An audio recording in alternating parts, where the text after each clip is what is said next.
Un système de particules de type émetteur est une série de plusieurs tout petits éléments, comme notamment des points lumineux, mais aussi divers objets. Ceux-ci doivent être simplifiés au niveau du maillage. Ces objets partent d'un maillage de départ et tombent grâce à la force de gravité. Ce type de système permet de simuler notamment un feu d'artifice, un tir de flèche. Voici deux exemples. Le premier, une chute de neige. Ce sont des particules en forme de sphère, très simplifiées. Une force du vent a été ajoutée pour faire voler les flocons vers le côté. Dans ce deuxième exemple, un cachet effervescent. Les particules sont également en forme de sphère simplifiée, mais on a mis une valeur positive en Z à la gravité du monde, afin de faire déplacer les particules vers le haut plutôt que vers le bas. Nous allons mettre un système de particules ici sur un simple cube de base. Pour cela, j'augmente ici le menu sur le côté pour pouvoir voir l'icône des particules. Donc je clique sur cette icône, c'est l'icône avec les petites étoiles. Je clique dessus et je fais Nouveau. Pour info, il y a deux types de particules. Le premier, c'est le hair, donc ce sont les cheveux, et vous avez la possibilité de mettre des cheveux, de mettre de la longueur des cheveux, etc. Mais ce n'est pas le sujet de cette vidéo. Nous allons nous pencher sur le type émetteur.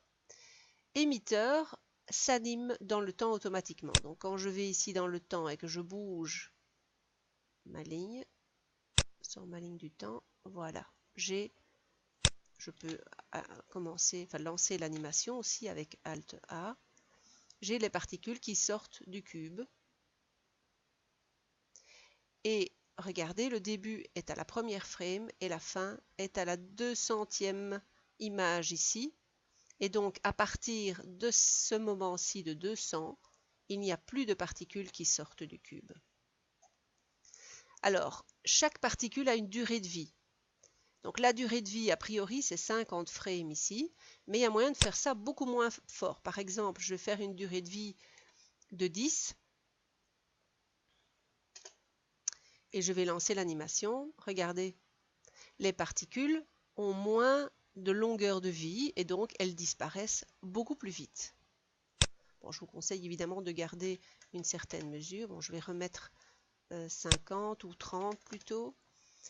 Alors, il y a une autre particularité ici, c'est qu'il y a moyen de mettre des durées de vie relatives.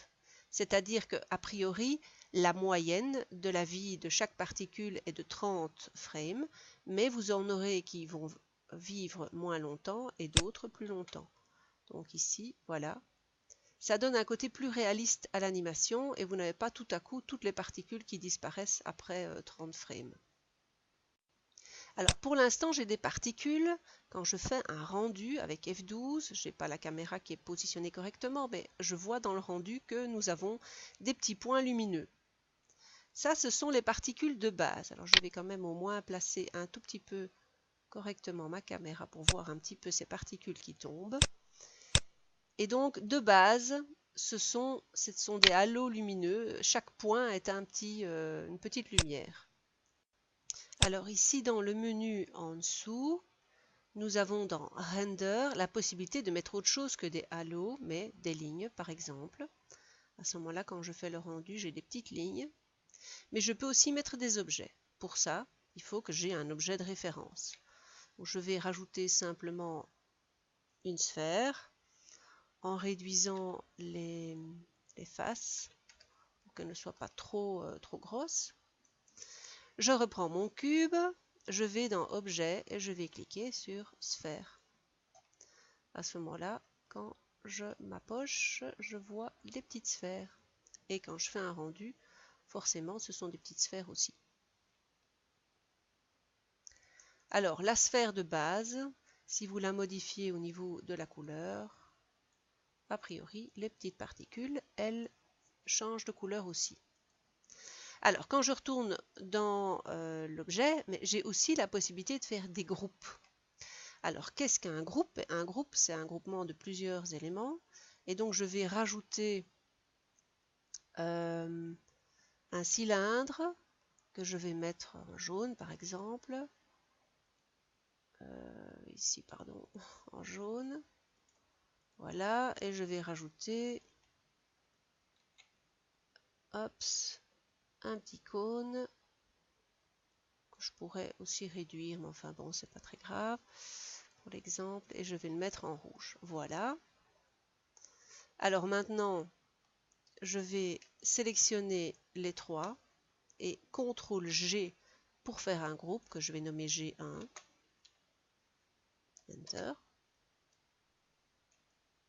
Maintenant, je retourne sur mon cube et plutôt que objet, avec juste la sphère, je vais dans le groupe et je vais chercher G1 que je viens de créer. Et regardez, j'ai hop, toutes des petites sphères bleues, des cylindres et des cônes. Donc évidemment, dans le rendu, j'ai aussi toutes des petites couleurs différentes avec mes formes différentes. Bon, maintenant, ceci, évidemment, suit la force d'attraction toute simple. Donc, quand vous allez dans Field Weights, vous avez la force de gravité ici, donc l'attraction de la Terre, entre guillemets. Pour l'instant, est égale à 1. Alors, quand je fais aller l'animation, vous voyez que les particules tombent relativement vite. Bon, si maintenant cette gravité, je mets 0.1 et que je fais Alt A, regardez, les particules, elles tombent plus lentement et comme elles ont une durée de vie relativement restreinte, elles n'ont pas le temps de descendre très très loin. Donc si vous voulez que ça tombe lentement mais que ça reste longtemps en vie, vous devez aller changer la durée de vie ici. Et je vais le mettre à 100 par exemple. Et maintenant, vous avez quelque chose qui tombe lentement et qui a une durée de vie relativement importante.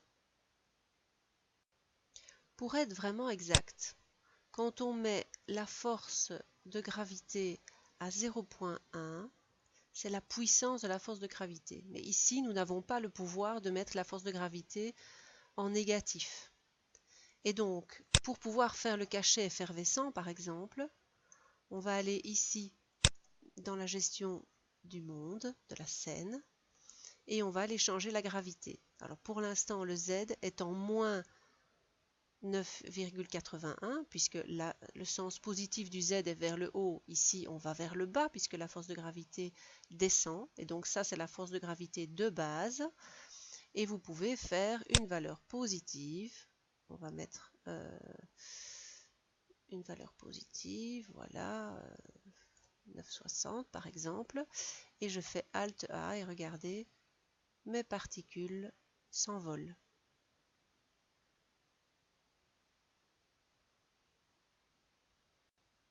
Pour retourner à une réaction normale des particules, c'est-à-dire des particules qui tombent plutôt que des particules qui montent, on remet ici la valeur négative 9.81. Donc moins 9.81 et nous avons de nouveau les particules qui descendent.